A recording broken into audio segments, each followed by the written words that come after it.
Support for the Governor's Debate 2023 is provided by Frank's Restaurant, a place known for the gathering of friends, family, and colleagues, where deals are signed over a handshake and a biscuit. For information on catering, menus, and locations, go to franksrestaurantla.com.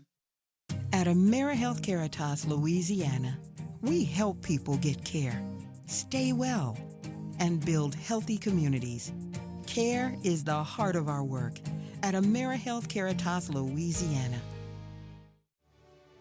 With additional support from Southern Strategy Group, the Foundation for Excellence in Louisiana Public Broadcasting, and viewers like you. Thank you.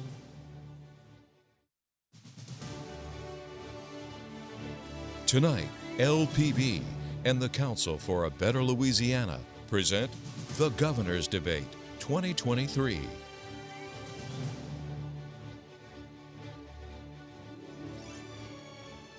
Your moderators for tonight's debate, Barry Erwin and Karen LeBlanc.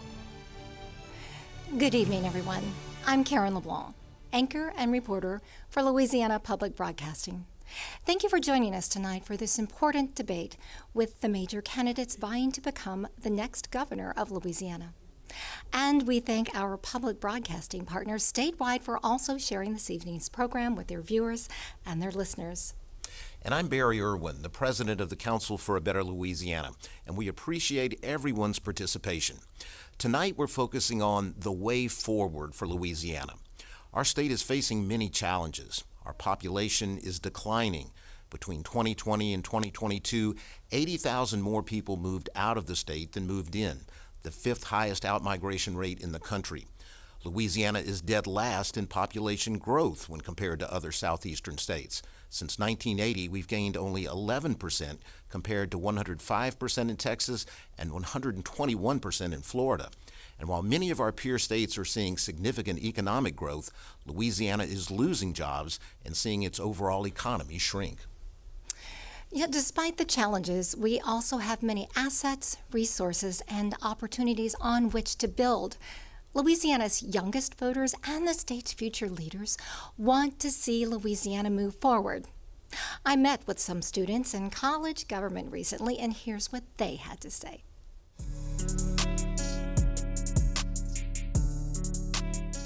My concern would be that future generations would have opportunities here in Louisiana.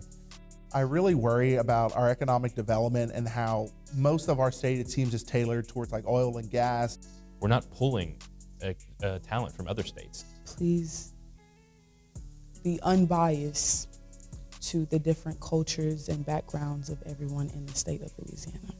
Students are looking for a governor that's not going to increase the political polarization in the state.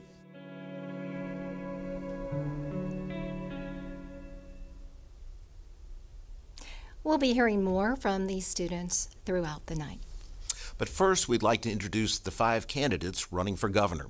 We're joined this evening by Mr. Stephen Wagasback, Mr. Sean Wilson, Senator Sharon Hewitt, Mr. Hunter Lundy, and State Treasurer John Schroeder.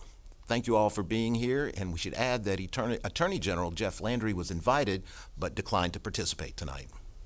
We've also asked a panel of top journalists to join this important conversation. They are Kara St. Cyr, my colleague and co-anchor of Louisiana, the state we're in, Greg Hilburn, state political reporter for the USA Today Network newspapers, and Julie O'Donoghue, senior writer for state politics and government for the Louisiana Illuminator.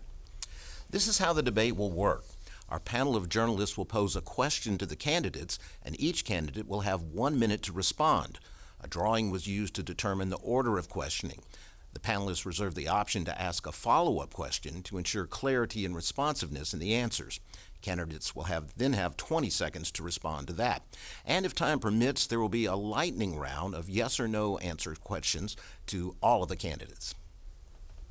And now it's time to begin. The first question will come from LPB's Kara St. Cyr, who will pose it to Mr. Wagasback. Now, candidates, we will move from left to right. Good evening, candidates. One of the reasons people are leaving Louisiana is because of jobs. One reason we have a difficult time attracting jobs is our workforce. Today, more than 1 million working-age adults in Louisiana, more than half of our workforce, have no post-secondary credential beyond a high school diploma. That is unsustainable for our future. What would you do as governor to improve the education and skills of our adult population to meet Louisiana's workforce needs and move more adults out of minimum and low-wage jobs? Mr. Wagerspack, please answer first. The tremendous opportunity we have in Louisiana is to listen to employers. And what they're asking for is, if you give me someone who can read and write and stay off drugs and have good soft skills, I can provide a job for them. So that gives us a great opportunity. So what we need to do is get into our high schools, reach those kids and show them there are great jobs there to be had. Bring in technical education, career counseling, mentoring into the high schools to show the different pathways available to these young adults. And then when they choose their post-secondary options, whether it's a 4-year or a 2-year degree, it's one that has a return on investment with it. So it's imperative that our universities can reach out to students to say, look, don't just come and get a general degree and then figure out what's going to happen afterwards. We're going to show you the pathway to a good job, because no matter whether you go to a community college or a 4-year degree, you want it to turn into a job and a high paycheck, and that's the only way we'll stop the brain drain. And so revamping our high schools, shifting the accountability system, driving our universities to reach students where they are and show them pathways, that's how you can give kids the opportunities to have a job here in Louisiana. Mr. Wilson, you were next. It's super important that we invest in the future of Louisiana, and training and retraining our people is job one for me. I think we absolutely have to double down on things like the Go Grant programs and the Murphy J. Foster Promise program that will absolutely help retrain folks for the jobs that we need in our state. Secondarily, I think it's important that we attract jobs to Louisiana that are going to be the types of jobs we need in the future going forward. For the next 50 years, it's important that we not look in the rearview mirror, but look in our forward-facing view to build the kind of economy that we want to. We have to double down on our efforts to attract renewable jobs. We have to be much more innovative and use technology as a tool to grow our economy and grow our state, and then employ the people of this great state to fill those jobs. It's going to have to be a sustained effort, one that we have to manage the affordability of going to school at all levels, and one that we have to prepare young people to better be prepared to go into vocational educational programs or universities. Senator Hewitt. Thank you. Workforce is absolutely the first thing that employers are looking for when they're trying to make a decision about whether to locate in Louisiana or not. They want to know if you have a trained workforce. And so we have to survey not just those industries that we want to attract, but also those employers that are currently in the state, so that we know what are the workforce skills that they need. The workforce is evolving so quickly. It is a global economy, so much technology, and we have to build a pipeline of educated students and young adults that are ready to go into the workforce. We have to retrain our older adults that are looking for new workforce skills. In Louisiana, we have 185,000 open jobs right now, and we don't have the people to fill them. So yes, I will reinvent high schools so that we're offering more creative jobs and training, industry-based certifications, 2-year degrees, more dual enrollment. Those are all things that we can do to prepare our students for the best jobs in Louisiana. Mr. Lundy, your response. The brain drain word is nothing but political rhetoric. We don't have brain drain in Louisiana. We have brilliant young people in our state. You know, in the Jindal years in which Mr. Wagerspack was chief of staff, they took money away from our UL system. They made an effort to try to destroy our historically black colleges. Today, I will, as the next governor, I'll try to undo that so that our UL system will have the funding that they need. Young people will want to go to the school. The problem with people having outward migration is pay. So our pay is at an all-time low compared to other states. Why? We're the #2 poverty state in the nation. We can use our economy to get rid of the poverty in our state. We can use trade schools, we can use vocational schools, we can use young people right out of high school, we can use those with college degrees to do this. And so I have a vision to remove poverty from the state, which will be done through improving the economy. And Mr. Schroeder. Yes, good afternoon. I appreciate the opportunity to come and visit today. So look, workforce, look, my wife and I, entrepreneurs, we know what the workforce is and what it's not, and what needs to be done to fix it. Many of our jobs, almost 52%, small business owners in this state, which isn't necessarily the best thing, because small business typically are 60 to 90 days from going out of business. But look, we have to work on technology, and we have a lot of kids graduate from school, quite frankly, aren't prepared for our workforce. So we need to get into our high schools early and educate. You know, we have the stigmatism that it's bad to go to a vocational school or a community college where you can learn a skill. I'm in the construction business. It's unbelievable what these contractors are making today, laborers. So it's about educating kids, recognizing who is and who isn't able to go to a 4-year university per se. But we need to train, invest in it. We all need to get on the same page and pull in the same direction. Thank you all for your answers. It's hard to think about Louisiana's future without considering our youngest children. Here's what our college students had to say about the importance of education in this race. I have to say my biggest priority for this gubernatorial election is making sure that education is prioritized first and foremost. It's the foundation of our state. At this point in time, it's very crucial that we have a governor that is really forward about that, because higher education, produces Louisiana's next generation.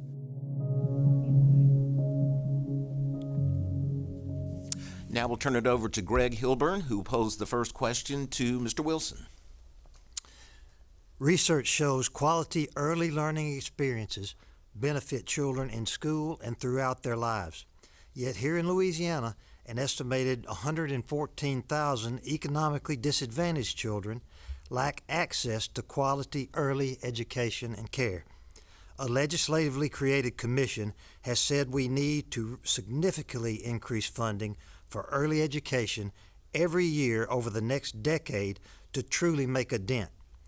Please give us details of your plan for early childhood education and whether or not you would follow the recommendation of the Commission to increase funding in each year of your administration. Thank you, Greg. Absolutely, I support fully early childhood education. Just a little background, my wife is an educator and spent many, many years with early childhood education, and we understand firsthand the importance of doing that. By my account and research, there's 159,000 young people in our state that need that type of service, and we're only funding about 16,000. And while we have made the largest investment in this last legislative session, there's still about 500 young people that are not going to get those services. I understand the value of what that means for families that have to go to work every day. I will fully fund early childhood education, and I have a plan in terms of allocating resources to do that. If we want to really change the trajectory of doing that, we have to have sustainable funding, not shrinking our budget and hoping for jobs to come. I will make that commitment to families all across the state of Louisiana. Early childhood education is going to open all kinds of doors going forward and have our students better prepared for K-12 and ultimately for any other career path that they would want to go. As a governor, I will absolutely fund early childhood education and work with stakeholders to defend it. Senator Hewitt. Well, thank you. Early education is absolutely so important. We have longitudinal data in Louisiana that shows that students that go to early care and pre-K programs are much more likely to graduate from high school than those who don't. Funding is an issue. The federal government up until now has provided significant funding, but not quite enough. The state has done our share, but we need to double down and make sure that all children, birth through fourth grade, 4-year-olds, have an opportunity to get the social skills that they need and the early education so that they're in kindergarten ready to learn.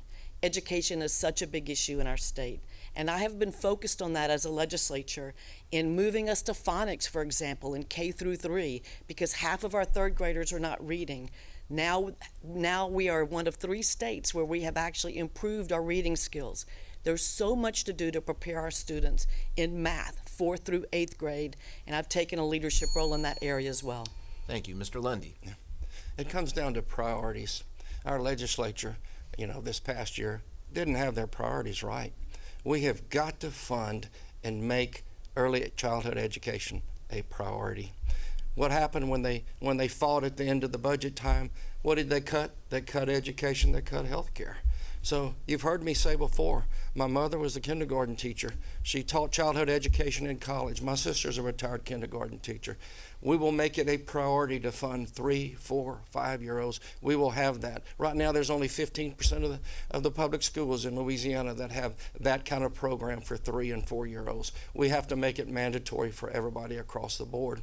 70% of children going to public schools are coming out of economically deprived homes. So we have to understand poverty, we have to attack it, we have to have counseling services for these 3 and 4-year-olds, and then we need to make it a priority. I will make it a priority. You have my commitment on early childhood education. Thank you. Mr. Schroeder. Well, thank you. Look, there's no bigger issue. This early childhood issue affects everything else, whether it's crime, jobs, workforce. You know, I separate it into 2 silos because you have to change the silo where the kids are coming into the system and deal with the kids that are inside the system. But the 1 through 4s, absolutely. And I'll go this far. As your governor, we'll be getting into office halfway through the budget year. I'm going to call a special session, and we're going to come in and reallocate money. I don't like the way, as your state treasurer, I did not like how that ended and how some money is being spent. If early childhood's a priority, and I hear legislators say this all the time, and if fighting crime is a priority, then we're going to come back in a session and we're going to reallocate the budget. We have millions on top of millions of dollars that were misspent, in my opinion, not towards our priority. So you have to make this a priority, and we'll get it done. And Mr. Wagasback. You know, way back in 2012, I was proud to be part of a team that put together the early rating system and development of the early education program, because the truth is, just providing someone an opportunity to acquire early education doesn't mean they're going to get a quality service. So we have to provide not just access, but quality to these families. Look, let's be honest. If you talk to any teacher in this state, they will tell you that the complications they're seeing from students in the grade school area is getting intense. They need help. Part of that help is that we invest in early education. We have high quality delivery of services there. We're teaching these kids not just the fundamentals of reading and writing, but also how to be a good classmate, how to be a good citizen, the soft skills, the mentoring skills that they can cope with certain issues that come up in an ever-changing, complex society. That's the beauty of early education. That's why it started in 2012. That's why it'll continue to go to the next level under my watch. We will find those recurring funding streams to make sure that every year there will be no guesswork. You will know early education will be funded, and there will be a quality delivery of services going to those families. Reporter Julie O'Donoghue from the Louisiana Illuminator will ask the next question. Senator Hewitt, you will start off with your answer.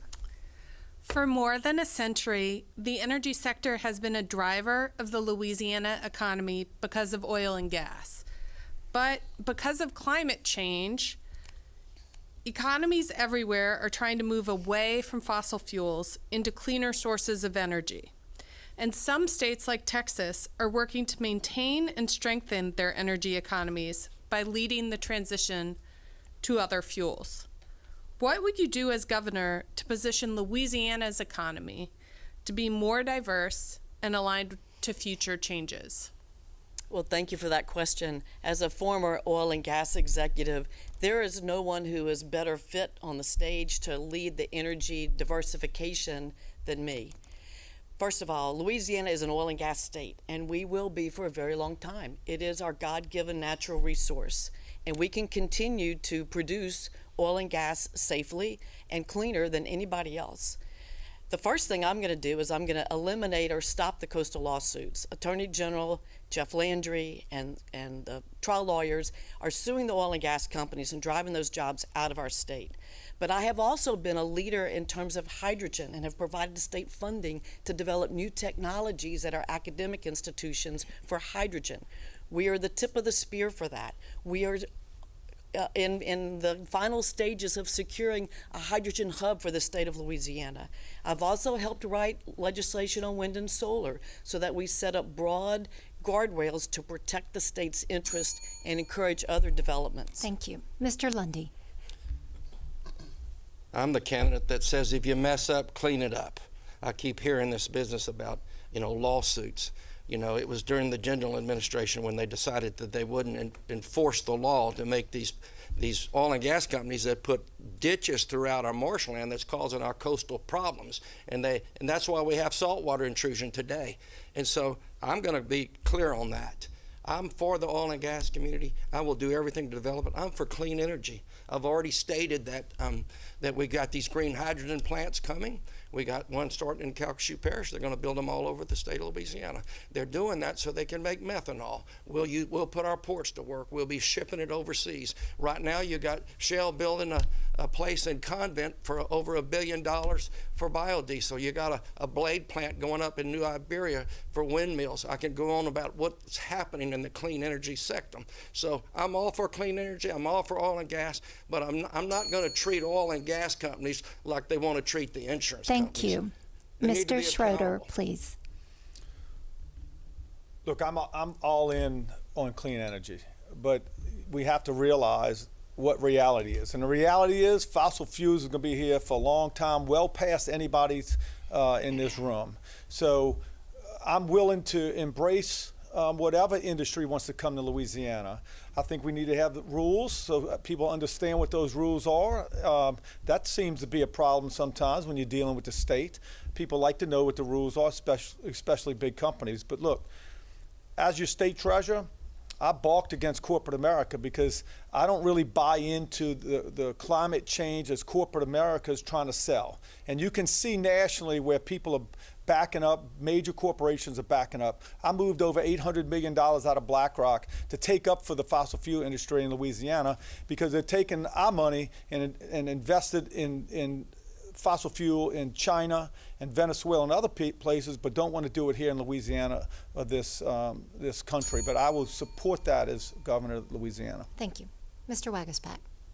I'm an all-the-above energy guy, and I believe on this issue we can have our cake and eat it too. Look, the truth is Louisiana should be proud of its history of producing affordable, safe, clean, reliable energy for this country. The people of this state have done that time and time again for decades. And it's those same companies and those same Louisiana people that are doing some of the investments right now in the next cutting edge generation of clean energy of the future.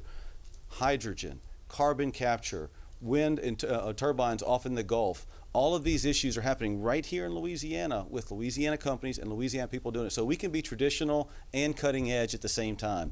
Also, don't forget, we live on the largest delta the world knows it's happening right now, and we're investing billions of dollars to reclaim and rebuild our land. The Water Institute of the Gulf is drawing national research, international research to do that investment right here in Louisiana. So Louisiana is going to be the key for the traditional energy needs of our economy today and the cutting edge research and development to build the energy pipeline of tomorrow. We should be proud of that tradition.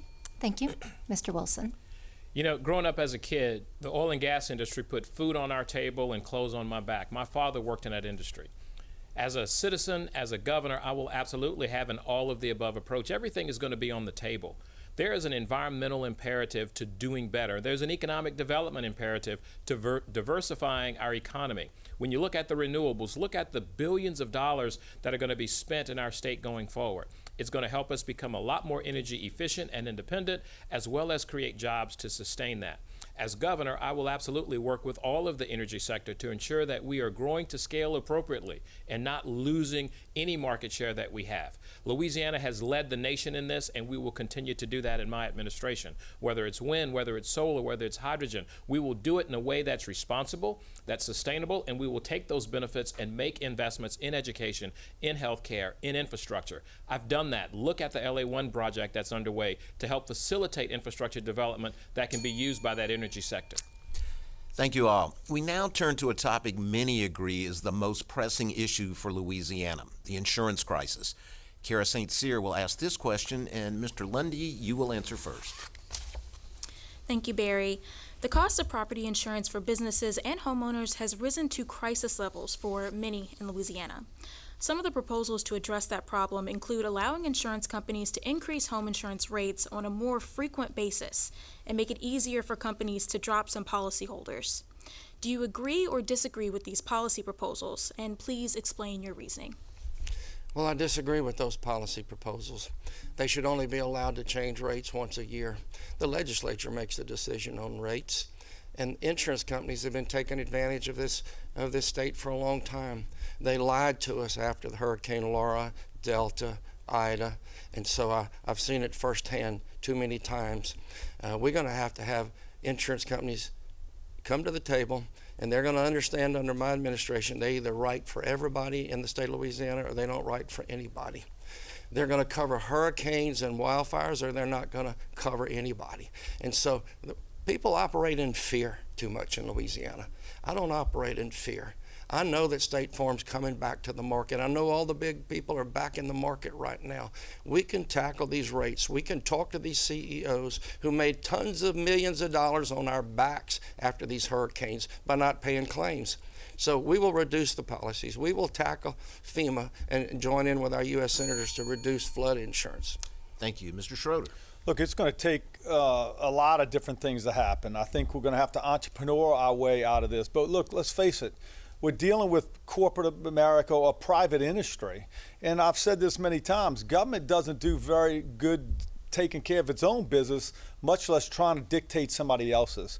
But we are going to have everybody at the table if we're going to solve this problem, because this is now a global problem. It's a money problem. And look, that's what drives investments. As governor, I will call a summit, and we're going to get everybody to the table, and we're not leaving till we come up with some solution. And there's probably 15 to 20 different things, but there is no silver bullet. There's going to be a bunch of things that have to come together. But at the end of the day, there's a little blame to go around for the construction industry, the insurance industry for sure. And look, our legal climate, if you talk to national people, that's #1 on their list. So we're going to have all these folks at the table and come up with some solutions, and then we'll go to a special session, work with the commissioner, and get things addressed. Thank you, Mr. Wagasback. It is becoming unaffordable to live in Louisiana for a number of reasons. The insurance crisis is issue #1. Yes, I will attack it head on. I've said this entire campaign, the first special session I will call will be on this issue. We have to reinvest in our communities, fortify communities, the roofing program, manage water in a better way. We will do that beginning on day one. We have to attract new insurers into this state. That means we have to provide some regulatory relief, but at the same time, empower the commissioner to push back whenever they draw out claims, lingering your recovery, or they try to play games with your bills. The insurance commissioner needs the power to push back on that. But the biggest reason why Hunter's mad tonight is because of legal reform is coming to Louisiana, and I'm going to make it happen when I'm elected. We have to rein in the excessive lawsuits, or you will never have lower rates in this state, because all of the dollars that are coming out of your pocket are going in the pockets of a chosen few who have made a career living off of excessive lawsuits in this state. It's driving away business, it's driving up your rates, and it will stop the day that I get elected governor in this state. May I respond to that since he called me by name? He's called me 3 times. 20 seconds. Okay. 20 seconds. I'm not mad about anything. I'm upset because insurance companies lie to people, claims adjusters lie to people, and so they don't want insurance companies to be held accountable for lying or cheating or for fraud. They need to be held accountable. Do you support legal reform in Louisiana? Do you think we need to improve our tort laws and improve our legal reputation? Depends in Louisiana? on what you're talking about. Is that a yes or no? That's a generic question. Thank you, Mr. What are you Wilson. talking about? I'll take that as a no. No. You take it what you want to take it. Mr. Wilson, please respond. Listen, I've traveled the state over 45,000 miles, and every family I talk about the unfair treatment of the insurance industry. The fact that the state had to bail out big insurance is tragic, and it should not happen again. We need to make the kinds of changes in our state that will deliver real results. I am absolutely going to call a special session, and not just tell you I'm going to call a session. Here are some of the things that we're going to do. We're going to look at everything from adjuster accountability. We're going to make sure that we have common sense laws on the books, because it's not just a silver bullet, one thing that's going to solve this problem. We absolutely have to look at car insurance in terms of how states or how insurance companies are using credit to determine what your premiums are. That's unfair and unacceptable to families all across this state.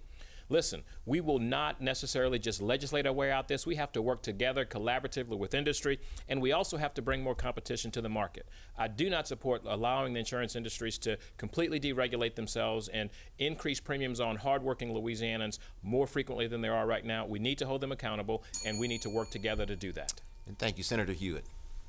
Well, thank you. First of all, I need to correct Mr. Lundy. Saltwater intrusion is not happening because of oil and gas canals. It's happening because we don't have enough water coming down the Mississippi River. So that's the first thing. Legislature also does not make the decision on rates right now. That decision is being made by the insurance commissioner. But I do support more of a free market approach. That is part of our problem right now, is that companies do not want to write policies here in Louisiana because we have a commissioner who is establishing their rates. You cannot run a business that way. You need to be able to manage your risk portfolio and your own business model by setting your rates. And yes, sometimes that might mean reconsidering a rate mid-year because some disaster has happened in another part of the country that affects your risk. And so we have to work with companies and give them a reason to want to write policies here in Louisiana. A big part of that is legal reform. We are a very litigious state. We have a horrible reputation in that regard, and they do not want to work here because of that environment. May I respond since you called me by name? She was just clarifying kind of a factual statement. I think no, we'll it's go a into misleading statement. It's untrue. There's two different things. There's saltwater intrusion in the coast. Read the Coastal Restoration Report. And with all due respect, we're going to move forward with our questions. With all due respect, thank you. We're going to shift now to another hot topic in Louisiana, the growing crime rate. Now, here's what one student shared about her feelings on public safety.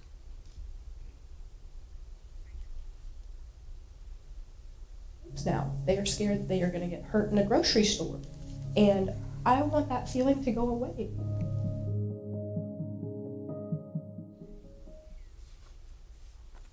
We turn to USA Today reporter Greg Hilburn for this question.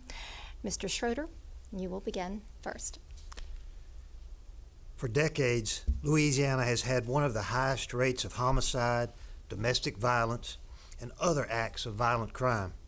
It also has one of the highest incarceration rates in the world, suggesting that locking more people up has not necessarily resulted in significant public safety improvements for our state. What can you do, and what would you do, other than extending prison sentences to help prevent this rash of crime that's going on? Right, there's a lot that can be done. My first career professionally was in law enforcement. My degree was in criminal justice. My career ended when I was about 29 due to a retina hemorrhage, and I came back to Louisiana, and I've been in the business world since. But fighting crime is a culture, and you have to build relationships, you have to have partnerships, because you can't do it by yourself. And crime doesn't typically stop at some street corner or one parish to another. We're infected by this whole state right now with juvenile crime that's just out of control in our major cities. But as the governor, we'll have the top state police troop in America. We're going to invest, we're going to educate, we're going to hold them accountable. We're going to work partnerships and relationships. We'll create tactical teams to go out, hit hot spots across this state. But as governor, I'm going to help lead that discussion and offer services and help from the state into these communities around the state. Thank you. Mr. Wagaspak? The crime epidemic is in urban and rural, all, north and south, all throughout this state. There's some common denominators. One, we need more cops on the streets. That's the local level and at the state level. We do, the governor does hire and fire the superintendent of state police. I will appoint a superintendent that is ethical, clean, takes the politics out of the state police troops, and can bring in more troopers. We will pay them, train them, and have them ready to serve this state. The second thing is we are going to invest in technology all across this state. License plate readers, body cams, street side cams. The truth is people are scared to testify these days. We have to prove cases with technology. The third thing is we have to be honest. There is a juvenile crisis in this state. We need to create regional facilities where you can take these juvenile offenders off the streets. And yes, detain them at first, but retrain them. Give them a GED, drug treatment, mental health, whatever they need to return to be more productive in society. Right now, it's a catch and release program, and the gangs know it. So they're using these kids as the front line on crime. It's not fair to those kids. It's tearing apart families. The state must provide a solution, and they will when I'm elected. Thank you. Mr. Wilson? I would say to the young lady who introduced this segment to us that the individual that's responsible for this, who's supposed to lead the charge, has chosen to put cash over communities. He's not here tonight, and he's been absent on this issue for the last 7.5 years. We do have a problem with crime, and it's important that we make sustainable investments.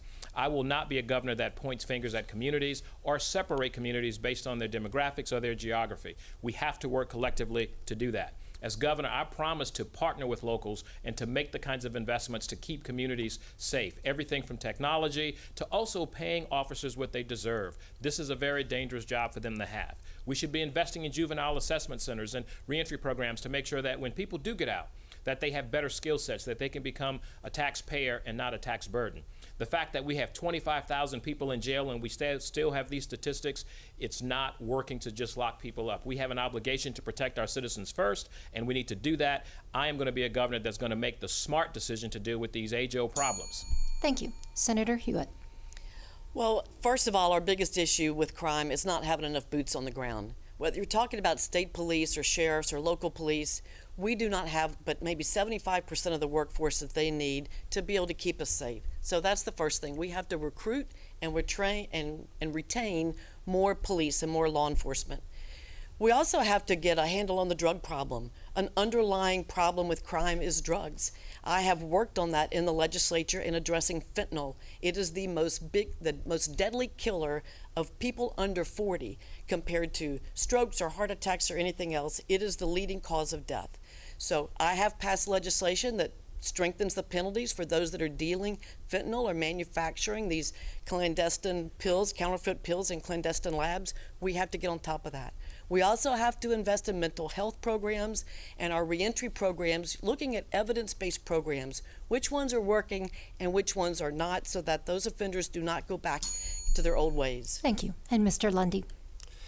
So we have an attorney general who's been here 8 years and has done nothing. He sent his dominions into New Orleans without permission, and a federal judge had to shut him down. He sent one into Mississippi to intimidate a lady at the request of a donor. He's done bizarre things, but he hasn't helped reduce the crime. I'm waiting for y'all to ask me at some point why I would never support that man for governor. And so you heard me say it the other day, but he's done terrible things. Last week he forms a crime violent task force. Why is he doing that on the eve of an election? And so he's done a disservice to the state of Louisiana as Attorney General, and now he wants a promotion. We need more police on the force. You've heard me say we got to pay our teachers, we got to pay our police, and we got to pay our firemen. So we need more boots on the ground. We need community. Illiteracy and incarceration match up. So that early childhood education is going to reduce the incarceration. And when somebody gets out of prison and they can have a job and they can have a place to live, they won't go back. Check the recidivism with the parole project. Thank you, Mr. Lundy. Climate change is at the forefront of many young voters' minds as they consider whether Louisiana is somewhere they can build a future. Let's listen as our students share their concerns about our environment. A couple of years ago, climate change was just thought as something that politicians talk about in a debate. It was never really considered a real issue. But as we can see from how hot our summers currently are, you know, the fires that we just went through, I really think it's something we need to look at.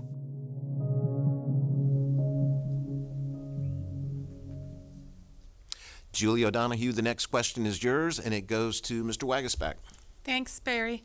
Louisiana's Climate Initiatives Task Force has set a goal of reducing net greenhouse gas emissions by 40 to 50% of 2005 levels by 2030 and to get to net zero by 2050. As governor, would you embrace those goals?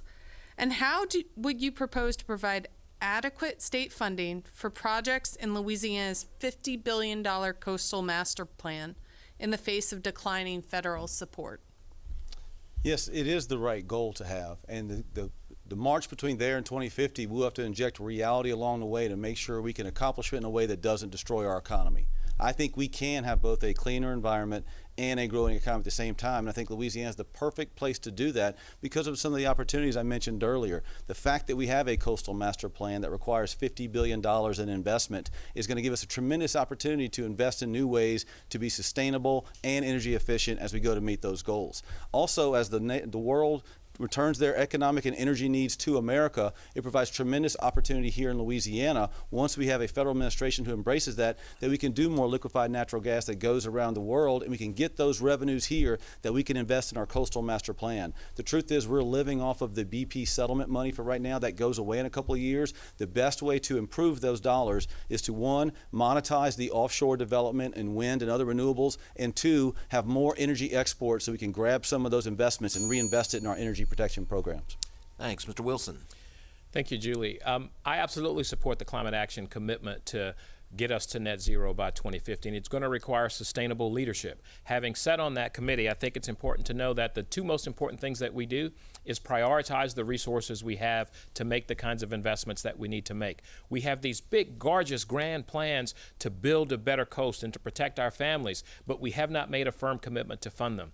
The second thing we need to do is focus on the new jobs that are going to be created, whether they're renewables, whether they're manufacturing types of jobs. We have to grow our economy, but make the hard decisions to put those resources where we absolutely need it.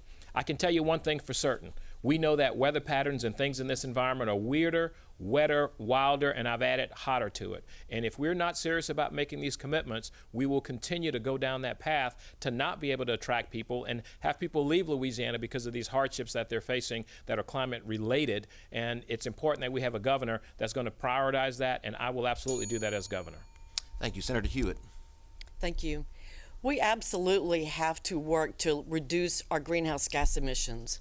But we have to be careful in setting goals where carbon is the most important thing, because we have to also have a reliable and affordable energy grid. Just look to California, where they're having rolling blackouts. I don't think people in Louisiana want rolling blackouts. And we want to make sure that our energy grid is affordable. Our families are hurting now for so many different reasons. We talked about insurance earlier. They're hurting. We have to make sure it's affordable and reliable.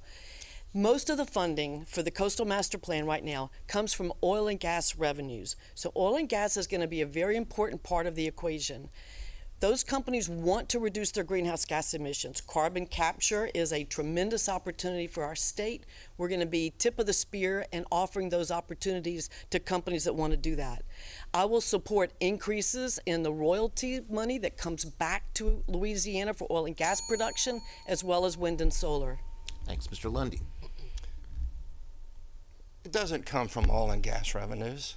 It comes from the BP settlement, the $8 billion that came out of the prosecution of BP for the Deepwater Horizon that killed 11 people and injured 17 others and nearly destroyed the coastline from Louisiana through Alabama. $8 billion was as part of that team to get that money came to the state of Louisiana for coastal restoration. And you only have to look at the Coastal Master Plan to see the thousands of open canals in Louisiana were not closed by the oil and gas community. That's why you have these coastal enforcement suits. That's where the salt water is. That's why we have this huge obligation today. And so I just believe that if you make a mess, you clean it up.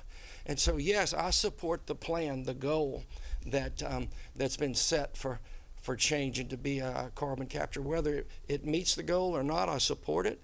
The market's going to drive the industry. The market's going to tell us what we can do and what we can't do. Thanks. Mr. Schroeder. Yeah, I want industry to drive this whole subject, not government, because quite frankly, it might be a good goal. I don't think it's reachable. I don't trust the research. There's too much money involved in it. And if you talk to the people down, boots on the ground, they don't trust it. Government comes in and sort of forces their will in communities. That's unconscionable to think that the government that I defended as an Army veteran, can just walk into communities and tell them on any given day that this is what we're going to do, and the state backs them up. That won't happen as I'm governor. I will remind the government that we don't work for the government, the government works for us. So that's critical. I think one of the major problems, though, is there's a lot of cronyism inside these projects. I may support in general, but there's a lot of work that I would do to make sure these projects need to be done one, and then see who's making all the money, because unfortunately we've got a bad habit of too much cronyism in this state. Thank you. We move on tonight with a topic that many of the young people I spoke with brought up. Now, here are their thoughts on the importance of making Louisiana an inclusive state. I feel like Louisiana can sometimes be quite conservative with their laws and legislation because a lot of times those are some issues that push residents and students to other states. Diversity is definitely important and we should embrace it. You're there for them, not for yourself.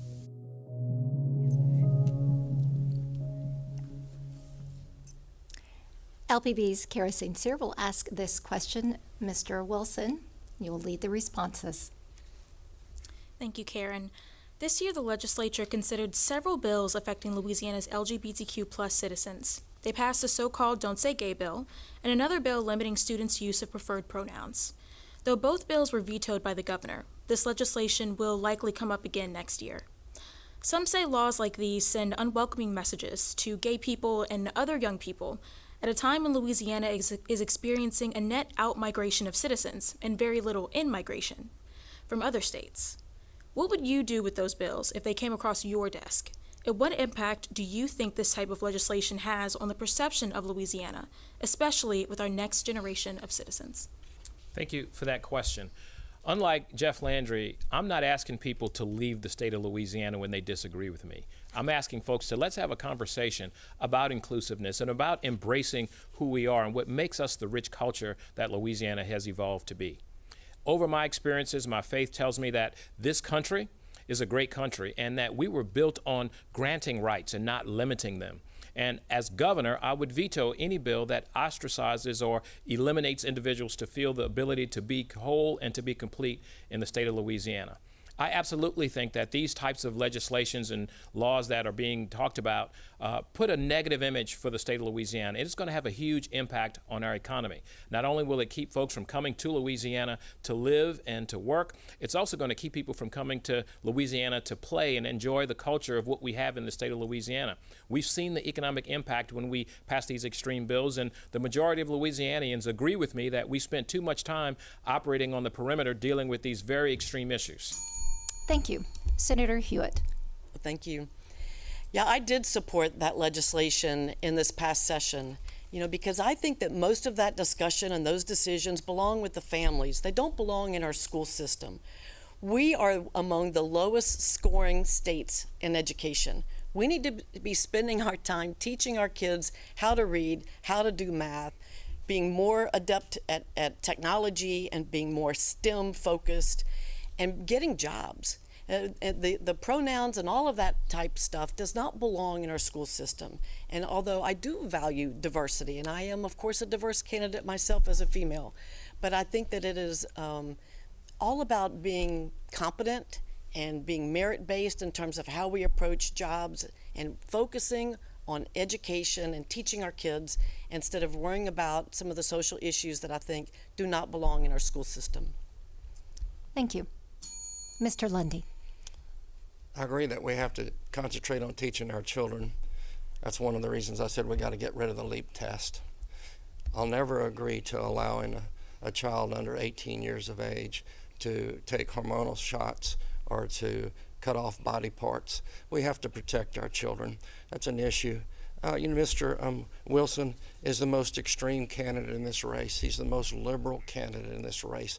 The rest of us on this panel, we agree on things of this nature, and that we're not going to let that happen to our children to make those choices. So those laws were not good laws. The legislature did the right thing. We don't want our children reading pornography. I'm sorry. These books, some of them have hardcore pornography in it. And so, yes, I think a teacher and a principal should have a right. Do I disagree with Jeff Landry wanting to do a photo op and running around intimidating principals and teachers? Yes, I do. I disagree with his methods completely. But thank you. You understand Mr. where Schroeder. Can I respond to that, please? 20 seconds. So I've been accused of being the liberal in the bunch. Listen, I am not the liberalist that you see in the state of Louisiana, and I am someone who's going to speak up for justice and fairness for each and every citizen. That is the facts, and that is the reality. I have worked in this government under governors who were Republicans and Democrats, working with individuals from all across the state, and everyone will tell you there's not a liberal initiative in my professional services. Mr. Schroeder. So I'm a God-fearing man. I've been married 38 years. I have a 37-year-old and a 35-year-old and 4 grandkids. I'm not the culture warrior. He didn't show up tonight, which is unconscionable in itself, that he cannot come and answer questions, because nobody knows where he stands on any of these issues, unless you totally agree with, how he's doing things. But look, at the end of the day, this was an attack on family. And I support family. I support traditional families. But that doesn't mean that I don't care about individuals and human beings, which I do. I will spend my time as governor improving education, improving crime, getting cronyism and corruption out of government, living by rules, setting rules that I follow, and don't expect you to do something different. So, look, as the governor, I'm going to work with all people, all races, all creeds, and I look forward to that. Like I said, we all have to love and get along. Thank you. Mr. Wagaspak. So the second part of the question is Louisiana a welcoming state? I would say absolutely. I mean, go around the country and talk to people. They love visiting Louisiana because we have the most welcoming culture there is. Talk to anyone who moves here for the first time, and they'll tell you how much they love and they felt they brought in as family on day one. So we are a welcoming, inviting culture. The second thing is, I feel like politicians have made this issue more complicated than it needs to be. Look, there's a difference between adults and children. Children have to be protected. We don't let children get a tattoo, smoke cigarettes, buy alcohol, buy pornography, vote, go into military service, drive a car. It's okay to say that children should not be allowed to change their body culture before puberty and do all that. And we have to protect children. And yes, I will protect children. But when someone is an adult, they have the freedom to live their life how they want. It seems simple to me. Adults, live your life how you want. Government should stay out of your way. Children, we will protect them from those types of things. I think most rational people to this debate see that, and that's what I hear all across this state, and that just feeds into how welcoming of a society we already are. Thank you. Thanks very much, and we now move to our closing statements. As before, the order of these remarks was decided by an earlier drawing. Each candidate will have 1 minute, and we've asked each candidate to focus their statements tonight on why people should stay in Louisiana if they are elected governor. We begin with Hunter Lundy. There's people in this race that believe that industry should be able to do whatever they want to do. They should be able to pollute the water, pollute the air, damage our seafood, do what they want to our marshlands, our wetlands. And that we should just accept it and accept the crumbs that they offer, because we need them here. That's not true. You have a chance to go vote to get rid of poverty in Louisiana, to improve our economy while we do that. You have a chance to vote on changing the attitude of people. You have a chance to go vote on the accountability of people. You've heard what they said about the insurance companies and the environment. I'm the most environmentally and family-oriented candidate in this race. I'm a guy that believes in grace. First of all, I believe in hope, and I believe in grace for everybody regardless. We don't need a red or a blue battle. We need to do what Governor Edwards did. He chose Jay Dordan as an assistant. Thank you. I will choose somebody like that as well. Thank you. Again, the order is a little bit different for the closing, so we go now to Senator Hewitt. Thank you, Barry, and thank you for hosting us tonight. I will tell the voters that if you want Louisiana to be different, then don't keep electing the same kind of people. You know, the insiders are trying to tell you who you should vote for and that the race is over. Well, I think voters are smarter than that, and I think voters are very capable of evaluating candidates. If you want to know what someone is going to do, look at their past. I have a tremendous track record both in my professional career as an engineering executive in the oil and gas business and my legislative record, where it is clear where I stand, and I have been a leader in the state Senate. And I have the Hewitt Blueprint, a 22-page document that lays out my plan for education, for workforce, for the economy, for taxes, insurance, all of the things that we're talking about, because I want you to stay here in Louisiana. I want to give families a reason to stay in Louisiana instead of reason to leave. And I think that we can do that, but you have to elect a different kind of leader. As an engineer, I'm the person that will do that. Thank you. And now, Mr. Schroeder. Well, look, as your governor, the first thing I'm going to address and get rid of is this culture of cronyism and corruption in this state. The rules are going to be the rules, and it's going to start with me. Look, I have shown what I can do with my experience and as state treasurer in the Department of Treasury. I think we've done a pretty good job. But we need real change and a leader who can change and move this state forward. This isn't about ideas. This is about having a leader who's going to go to work every day and do all the things that need to get done, put all the culture fights aside, put all the politics aside, and just go to work every day and take care of business. That's what I do, you know, unless you don't think government ought to run like a business. If you do, you have 3 lawyers, 2 engineers, and I'm the business guy. I will bring real change to this state, and it will start with me. The rules will be the rules. Access will be equal to all. If you believe in that, then vote John Schroeder for your governor. Thanks. And now Mr. Wilson. The most divisive and corrupt candidate didn't show up today. It's important for us to have a candidate who's always going to show up to represent the citizens of Louisiana, and that's why I need you to vote for me. That's why I need you to stay in Louisiana, to be a part of the solution, and a solution that's going to be sustainable.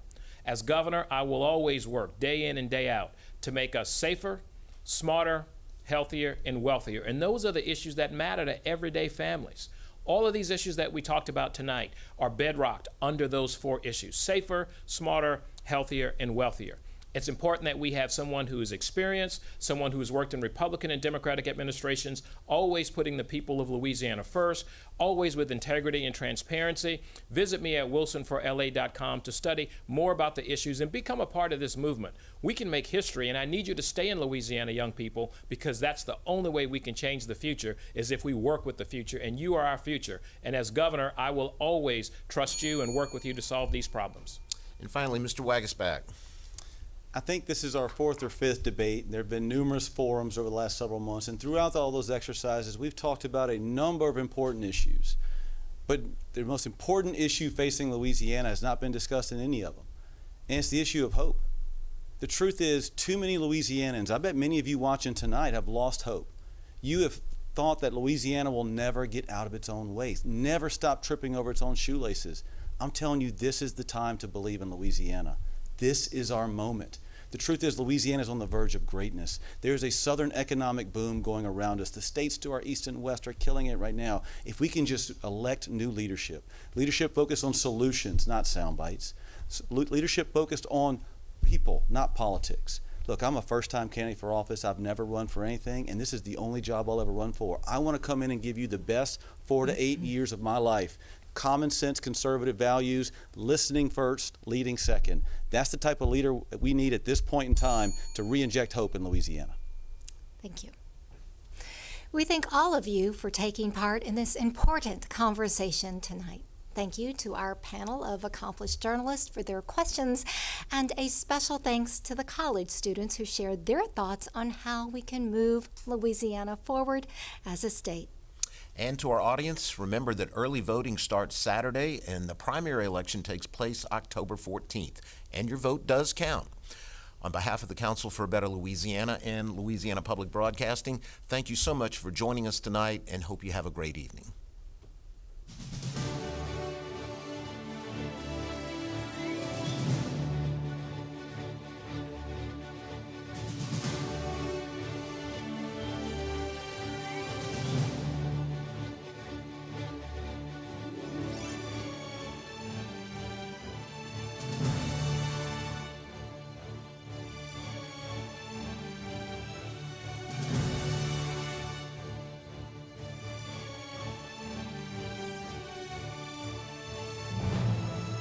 Support for the Governor's Debate 2023 is provided by Frank's Restaurant, a place known for the gathering of friends, family, and colleagues, where deals are signed over a handshake and a biscuit. For information on catering, menus, and locations, go to franksrestaurantla.com.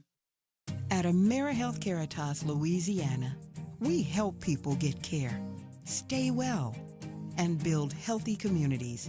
Care is the heart of our work at AmeriHealthCaritas Louisiana. With additional support from Southern Strategy Group, the Foundation for Excellence in Louisiana Public Broadcasting, and viewers like you. Thank you.